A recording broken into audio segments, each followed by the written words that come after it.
প্রিয় শিক্ষার্থী, সুনামগঞ্জ সরকারি কলেজ কর্তৃক আয়োজিত অনলাইন ক্লাস কার্যক্রমে 2019-20 শিক্ষাবর্ষের শিক্ষার্থীদের স্বাগতম। আজকের ক্লাস পরিচালনায় আছি আমি মোহাম্মদ শফিকুল ইসলাম, প্রভাষক, অর্থনীতি বিভাগ, সুনামগঞ্জ সরকারি কলেজ। প্রিয় শিক্ষার্থী, আজ তোমাদের পড়াবো অর্থনীতি দ্বিতীয় পত্রের দ্বিতীয় অধ্যায়। অধ্যায়ের শিরোনাম বাংলাদেশের কৃষি। আজকের এই ক্লাস আলোচনা শেষে আমরা যে বিষয়গুলো জানতে পারবো বা শিখতে পারবো তা হলো কৃষি উন্নয়ন কর্মসূচি কি তা বলতে পারবে, কৃষি ঋণ বিতরণের উৎসসমূহ কি তা জানতে পারবে, কৃষি উন্নয়নে কর্মসূচি সম্বন্ধে তোমরা ধারণা লাভ করতে পারবে।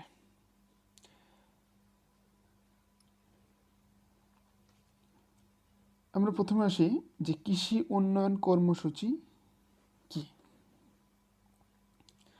বাংলাদেশের কৃষক ও কৃষির উন্নয়নের জন্য সরকারি ও বেসরকারি পর্যায়ে যে সকল কর্মসূচি গ্রহণ করা হয়েছে তাই কৃষি কর্মসূচি। সাধারণত বিভিন্ন কৃষি নীতির মাধ্যমে এ কর্মসূচি গ্রহণ করা হয়ে থাকে। সাধারণত কৃষিনীতি হল উপকরণের উন্নয়নের জন্য এর ব্যবহার, বিশেষ করে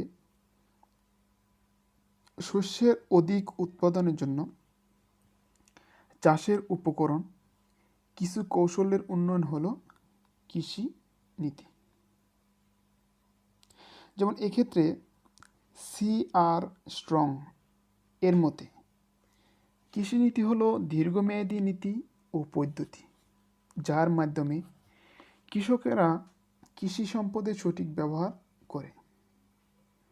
প্রকৃতপক্ষে দেশের কৃষিখাতের উন্নয়নে বা বৃহত্তর উন্নয়নের জন্য কৃষকদের নিকট আধুনিক ও উন্নত মানের কৃষি উপকরণের সরবরাহের জন্য সরকার কর্তৃক যে নীতি গৃহীত হয় তাই কৃষি উন্নয়ন নীতি। প্রিয় শিক্ষার্থী, আমরা জানি যে দেশের মোট শ্রমশক্তির প্রায় 41% অর্থাৎ 40.6% নিয়োজিত আছে আমাদের এই কৃষিখাতে, এবং জিডিপির 14% আসে আমাদের এই কৃষিখাত থেকে, এবং দেশের প্রায় 70% লোক গ্রামে বাস করে, যাদের প্রত্যক্ষ এবং পরোক্ষভাবে প্রত্যেকেই কোনো না কোনোভাবে কৃষির উপর নির্ভরশীল।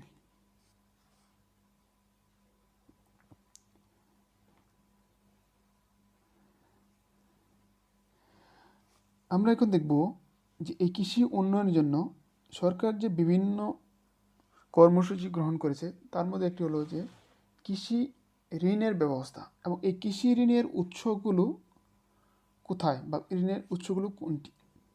কৃষি ঋণের উৎসসমূহকে প্রধানত দুটি ভাগে ভাগ করা হয়েছে। একটি হলো প্রাতিষ্ঠানিক উৎস আর একটি হলো অপ্রাতিষ্ঠানিক উৎস। এবং এই প্রাতিষ্ঠানিক উৎসগুলোর মধ্যে প্রথম হলো কি যে বাংলাদেশ ব্যাংক, যেটি আমরা কি বলে যে কেন্দ্রীয় ব্যাংক। কেন্দ্রীয় ব্যাংক আমাদের কৃষি ঋণের একটি উৎস হিসেবেও পরোক্ষভাবে কাজ করে থাকে। তারপর আসে যে বাংলাদেশ কৃষি ব্যাংক, যেটি বাংলাদেশের কৃষিখাতে ঋণ দানের সর্বোচ্চ প্রতিষ্ঠান হিসেবে স্বীকৃত। যা কৃষি ব্যাংক মূলত সৃষ্টি করা হয়েছে কিংবা গঠন করা হয়েছে মূলত কৃষকদের ঋণ প্রদানের জন্য, কৃষকদের উন্নয়নের জন্য, কৃষির উন্নয়নের জন্য। বাংলাদেশের সর্বোচ্চ যে ঋণটা কি এগ্রিকালচার সেক্টর বা কৃষিখাতে প্রদান করে থাকে, সেটি হলো বাংলাদেশ কৃষি ব্যাংকই সবচেয়ে বেশি ঋণ প্রদান করে থাকে এবং এটি কৃষকের একটি অন্যতম ঋণের উৎস হিসেবে কাজ করে। তারপর যে রাজশাহী কৃষি উন্নয়ন ব্যাংক, এটি রাজশাহী অঞ্চলে কৃষি উন্নয়নের জন্য কৃষকদের ঋণ প্রদান করে থাকে। এছাড়া হচ্ছে যেমন বাণিজ্যিক ব্যাংক, তারপর গ্রামীণ ব্যাংক, বাংলাদেশ সমবায় ব্যাংক ইত্যাদি রয়েছে। প্রাতিষ্ঠানিক, এগুলো হলো কি কৃষি ঋণের প্রাতিষ্ঠানিক উৎস। আর অপ্রাতিষ্ঠানিক উৎস কোনটি? যেমন বন্ধু বান্ধব ও আত্মীয় স্বজন, অর্থাৎ কৃষক তার কৃষির কাজের জন্য বা কৃষির উন্নয়নের জন্য বন্ধু বান্ধব কিংবা আত্মীয় স্বজন থেকেও যে ঋণ নিয়ে থাকে, সেটি কি একটি অপ্রাতিষ্ঠানিক উৎস। তারপর হচ্ছে কি গ্রাম্য মহাজন,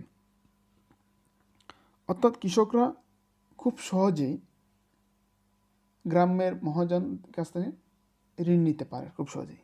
এটি একটি কৃষিখাতে ঋণের একটি উৎস হিসেবেও কাজ করে।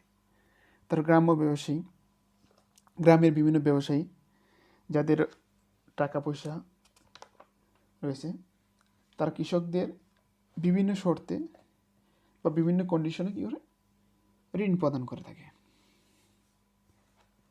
তারপর গ্রামের ধনী কৃষক, গ্রামের ধনী কৃষক থেকেও কৃষকরা বিভিন্ন সুদে বা বিভিন্ন শর্তে প্রেক্ষিতেও ঋণ প্রদান।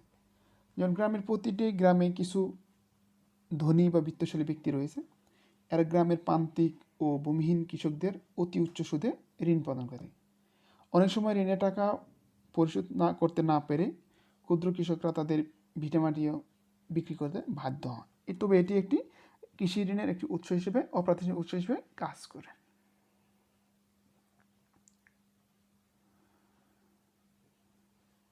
তারপর সে আমরা যে কৃষি ঋণ বিতরণ, কৃষি ঋণ বিতরণে দুটি উৎস, একটি হলো প্রাতিষ্ঠানিক উৎস, আরেকটি হলো কি অপ্রাতিষ্ঠানিক উৎস। যে প্রাতিষ্ঠানিক উৎসের মধ্যে আছে যে বাংলাদেশ ব্যাংক। বাংলাদেশ ব্যাংক অন্যান্য ব্যাংকের যেমন কৃষি ব্যাংক, বাণিজ্য ব্যাংক সমূহ অন্য অন্য আর্থিক প্রতিষ্ঠান সমূহকে ঋণ প্রদানের জন্য সহজ শর্তে ঋণ প্রদান করে থাকে। এই ব্যাংকগুলো আবার কী করে পরবর্তীতে কৃষকদের মাঝে এই ঋণ প্রদান করে থাকে। অর্থাৎ বাংলাদেশ ব্যাংক কৃষকদের পরোক্ষভাবে ঋণ প্রদান করে থাকে। তারপর আছে কি বাংলাদেশ কৃষি ব্যাংক। বাংলাদেশ কৃষি ব্যাংক উন্নয়নের জন্য বিশেষভাবে প্রতিষ্ঠিত হয়েছে বাংলাদেশ কৃষি ব্যাংক। এই প্রতিষ্ঠানের কাজ হলো কৃষকদের সময় মতো ঋণ দেওয়া। কৃষকদের যে কোনো আর্থিক সমস্যার সমাধানে বাংলাদেশ কৃষি ব্যাংক কৃষকদের মাঝে ঋণ প্রদান করে থাকে। তারপর হলো যে রাজশাহী কৃষি উন্নয়ন ব্যাংক। রাজশাহী কৃষি উন্নয়ন ব্যাংক প্রতিষ্ঠিত হয়েছে 1987 সালে। রাজশাহী সকল বিভাগের সমন্বয় করে গঠিত রাজশাহী কৃষি ব্যাংক উন্নয়ন ব্যাংক। এই ব্যাংক অন্যান্য ব্যাংকের চেয়ে কৃষকদের মাঝে সহজ শর্তে ঋণ প্রদান করে এবং রাজশাহী কৃষি উন্নয়ন ব্যাংক প্রতিষ্ঠিত হয়েছে মূলত রাজশাহী বিভাগীয় অঞ্চলগুলো, আসলে রাজশাহী বিভাগের অন্তর্ভুক্ত অঞ্চলগুলোর কৃষি উন্নয়নের জন্য এই ব্যাংক প্রতিষ্ঠিত হয়েছে। তাহলে এই ব্যাংক কত সালে প্রতিষ্ঠিত? 1987 সালে।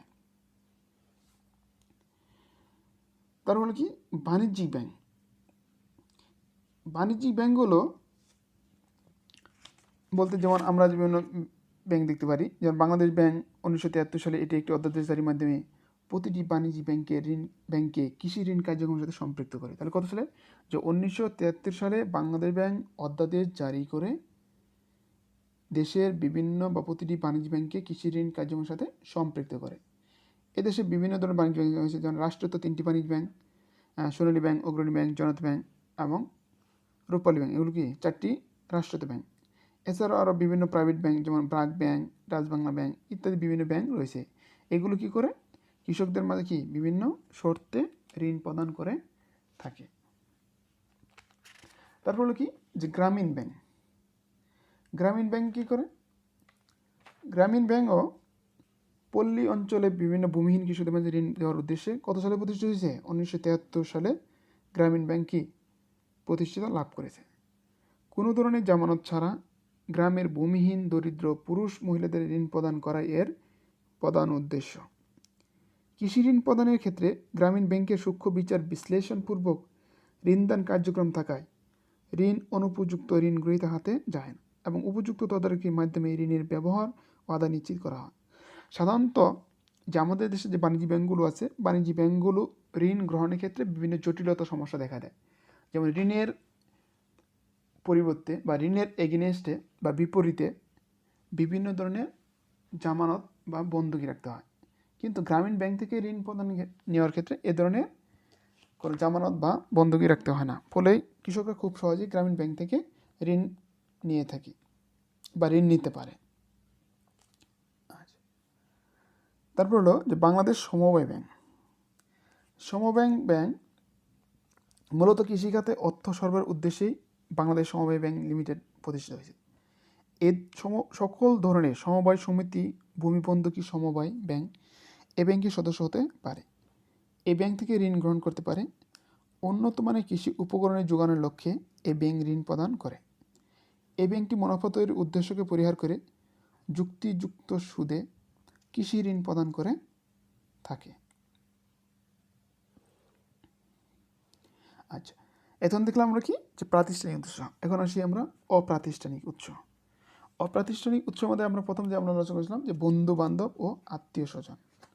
অর্থাৎ বন্ধু বান্ধব ও আত্মীয় স্বজন থেকে খুব সহজে কী করতে পারে, কৃষকরা তাদের কি ঋণ গ্রহণ করতে পারে। কৃষকদের ঋণের প্রাথমিক উৎস হলো বন্ধু বান্ধব ও আত্মীয় স্বজন। কৃষকরা ঋণের প্রয়োজন হলে প্রথমে তার আত্মীয় স্বজন কিংবা বন্ধু বান্ধবের কাছ থেকে কী করে শরণাপন্ন হয় এবং বন্ধু বান্ধবের কাছে বিভিন্ন শর্তে কিংবা ধার হিসেবে বা নিয়ে থাকে, যেগুলো আমাদের বিভিন্ন কৃষি খাতে ব্যবহার হয়ে থাকে। তারপর আসে কি গ্রাম্য মহাজন। প্রতিটি গ্রামে কিছু ব্যক্তি বা কিছু লোকজন রয়েছে যারা কৃষকদের মাঝে বিভিন্ন উচ্চ সুদে ঋণ প্রদান করতে পারে। যেমন একজন কৃষকের কোনো কারণে যদি কৃষি ঋণের বা কৃষি উপকরণ ক্রয়ের জন্য অর্থের প্রয়োজন হয়, সেই কৃষক খুব সহজে ব্যাংক থেকে ঋণ নিতে পারে না, কিন্তু গ্রাম্য মহাজনের কাছ থেকে খুব সহজেই ঋণ নিতে পারে। তবে এক্ষেত্রে প্রাতিষ্ঠানিক উৎসের চেয়ে এই অপ্রাতিষ্ঠানিক উৎস গ্রাম্য মহাজন অধিক উচ্চ সুদে ঋণ প্রদান করে।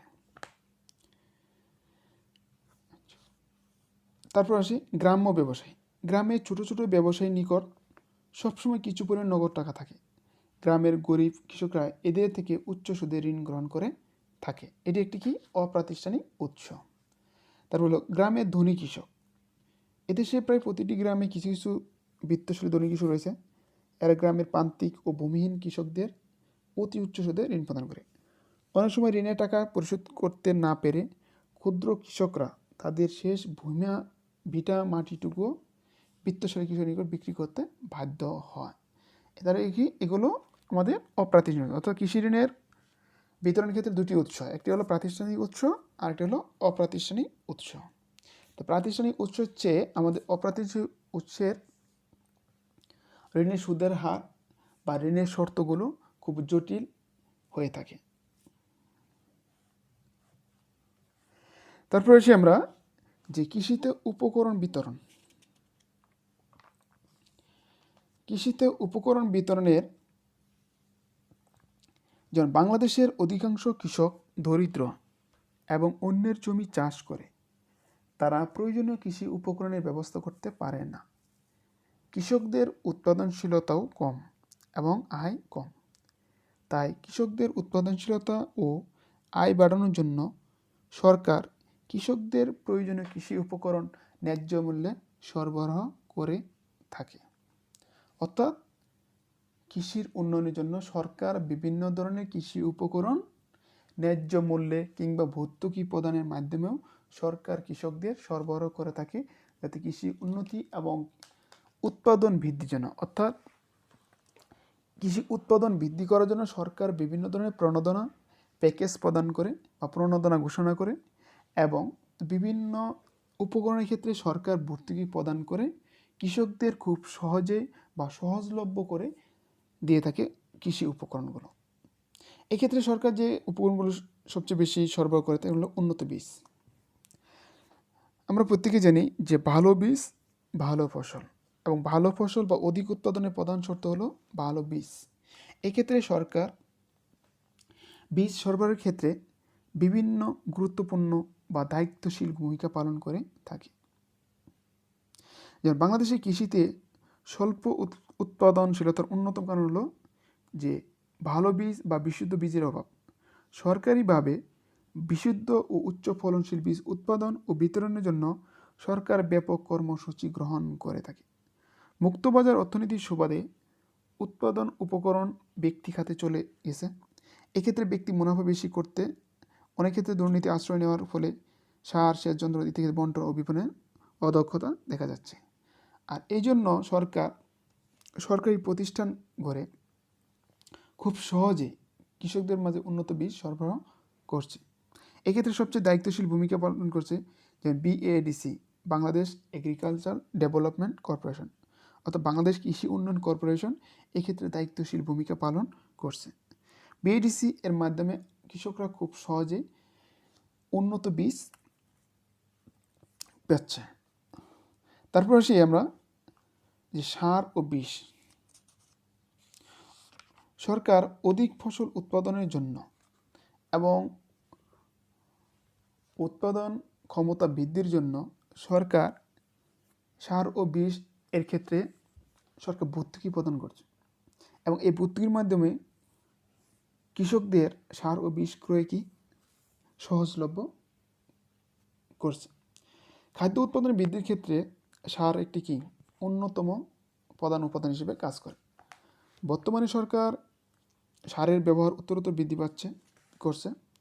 এক্ষেত্রে সারের সঠিক ব্যবহার করার প্রয়োজন, অন্যথা ফসল কম হবে এবং জমির উর্বরতা কমে যাবে। এক্ষেত্রে বিষয়টি জরুরি, তা হচ্ছে সুষম সার প্রয়োগ উৎসাহিত করা। সঠিক সার ব্যবহার নিম্নোক্ত পরিগৃহীত হয়।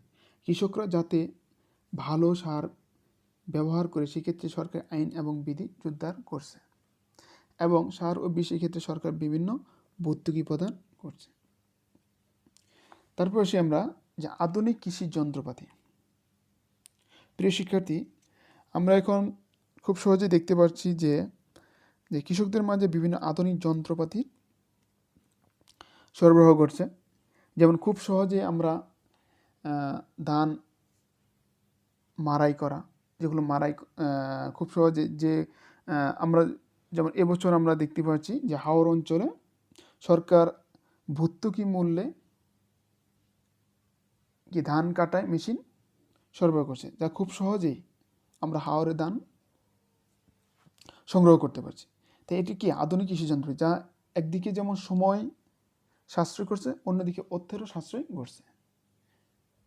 এক্ষেত্রে আধুনিক কৃষি যন্ত্রপাতি ব্যবহারের কারণে কৃষির উৎপাদন বৃদ্ধি পেয়েছে, অন্যদিকে আধুনিক কৃষি যন্ত্রপাতি ব্যবহারের ফলে আমাদের প্রোডাকশন কস্ট মানে উৎপাদন খরচও কমেছে, যার ফলে কৃষকদের কি লাভবান হচ্ছে।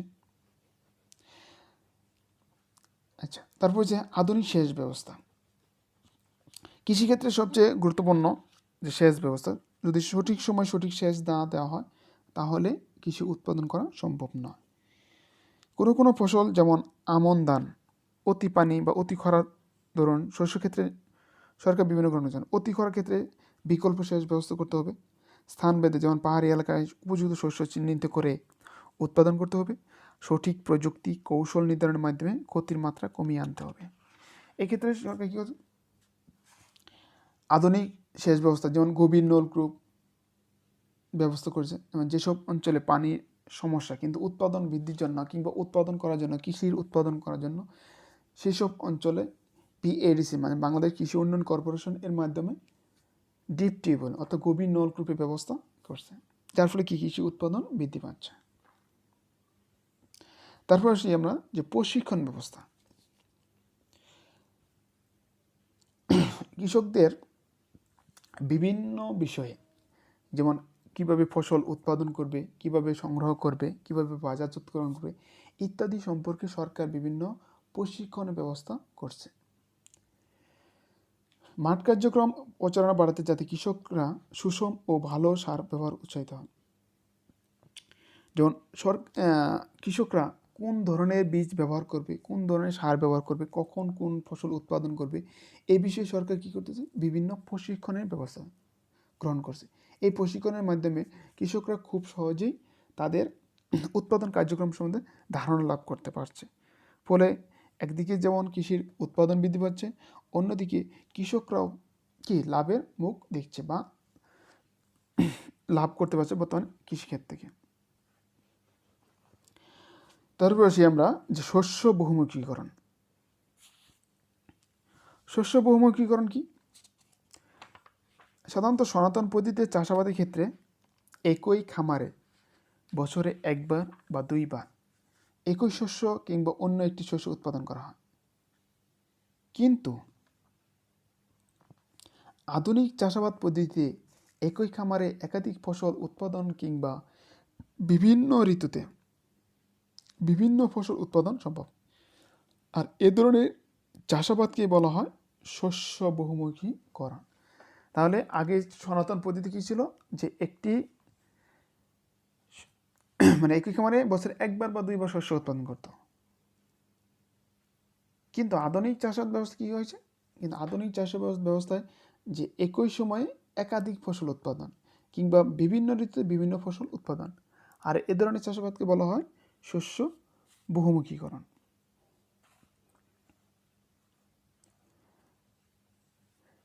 আচ্ছা, শস্য বহুমুখীর ক্ষেত্রে যে কৃষকদের ধারণা খাদ্য নিবিড় উৎপাদন ব্যবস্থায় বিশেষ করে ধান ভিত্তিক উৎপাদন ব্যবস্থা লাভজনক মনে হলেও জমির উৎপাদনশীলতার দিক থেকে ক্ষতিকর। সাধারণত কৃষকরা কী করে, ধান উৎপাদন করে, কিন্তু শস্য বহুমুখীকরণের ফলে ধান উৎপাদনের পাশাপাশি এখন আরও বিভিন্ন ফসল উৎপাদন করছে। যেমন ধানের সাথে মাছ চাষ করছে একই সাথে, এটি একটি শস্য বহুমুখীকরণ।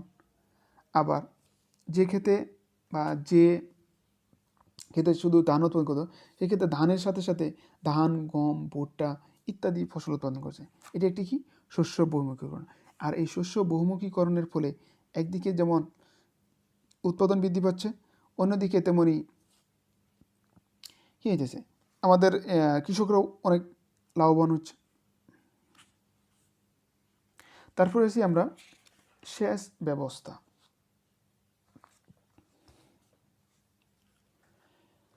ফলপ্রসূ ও অব্যাহতভাবে চাষাবাদের জন্য শস্যক্ষেত্রে নিয়মিত ও প্রয়োজন মাফিক পানি সেচ একান্ত প্রয়োজন। বাংলাদেশে বর্তমানে সীমিত পর্যায়ে কূপ, খাল, দোন ইত্যাদি প্রাচীন পদ্ধতিতে সেচ করা হয়। তবে বেশিরভাগ ক্ষেত্রেই শক্তিচালিত পাম্প অর্থাৎ বৈদ্যুতিক চালিত পাম্প, গভীর ও অগভীর নলকূপ ইত্যাদি বৈজ্ঞানিক উপায়ে সাহায্যে জমিতে সেচ দেওয়া হয়। ভূগর্ভস্থ এবং উপরস্থ পানি বিভিন্ন পদ্ধতিতে উত্তোলন করে প্রয়োজন অনুযায়ী কৃষি জমিতে সরবরাহ করাকে পানি সেচ ব্যবস্থা বলা হয়। প্রিয় শিক্ষার্থী, যে সেচ ব্যবস্থা যদি আমরা আধুনিকরণ করতে চাই, তাহলে কী করতে হবে, আমাদের বৈদ্যুতিক সংযোগ প্রয়োজন। আর এক্ষেত্রে সরকার সবচেয়ে গুরুত্বপূর্ণ দিয়েছে যে প্রত্যেক ঘরে ঘরে বিদ্যুৎ সরবরাহ ব্যবস্থা নিশ্চিত করা। এর মাধ্যমে কি কৃষির উৎপাদন বৃদ্ধি পাচ্ছে, কারণ এই বিদ্যুতের ব্যবহারের মাধ্যমে আমরা কী করতেছি, গভীর এবং অগভীর শক্তিচালিত পাম্প ব্যবহার করতে পারছি। ফলে আমাদের উৎপাদন ব্যবস্থায় গতিশীল এসেছে এবং উৎপাদন বা প্রোডাকশন বেড়ে যাচ্ছে।